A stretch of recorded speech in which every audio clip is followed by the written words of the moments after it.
for today's ganap nga at eto na naman nagluluto na naman kami ng aming pampaninda. At kung makikita ninyo na ang aking tagaluto ay balik loob na naman sa akin. Pero sa totoo lang, itong batang ito ay matagal ko ng tao. At kung matatanong ninyo kung nasaan na yung isa kong tindera, ay ayun, sumakabilang tindahan na. Well, ganoon talaga. The life must go on. Pag may umaalis, may bumabalik. That's life. Charot.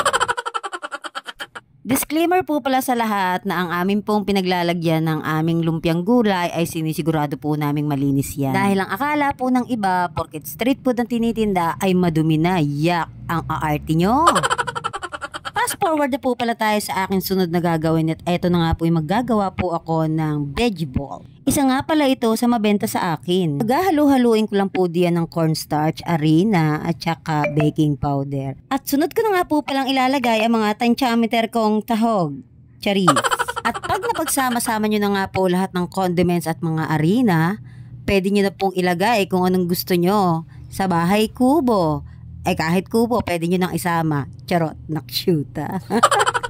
At kung may nakakapansin nga po ng gantong aking pananalita, well, alam nyo na kung sino siya. Nakshuta. Araw-arawin ko baga naman ang panonood ng kanyang mga vlogs. So, eto, na-adapt ko na. Shoutout nga pala sa'yo, Mengay Vlog. Nakshuta. Charis. Well, fast forward nga po again tayo at nawala na tuloy sa isip ko ang aking pinaggagawa-gawa kasi nito ni Mengay Vlog. Nakshuta ka, girl. At eto na nga po ang kinalabasan ng ating ginagawang kaninang-kanina pa. At sa mga sandaling ito na pagkatapos namin gawin ang aming mga luto ng pagkain, dadalhin naman namin ito dito sa aming tindahan sa kanto. At dito na nga namin piniprepare lahat ng mga aming niluluto dito sa bahay. Sa dami pa naman ng meriendang ito, pag hindi pa naman kayo natusil dito ay ewan ko na laang. Tuwing Martes at hanggang Linggo nga pala ang aming tinda dito. Baka may magtanong, ang Lunes po ay pahingan lupa naman namin tao. Charot. At kung may magtatanong at kung wala rin naman ay wala akong pake, basta sasabihin ko pa rin kung saan ang address namin. Makikita nyo nga pala po itong tindahan namin dito sa Barangay 3C, Alcantara Subdivision, San Pablo City, Laguna. O diba, ang lapit. Charis.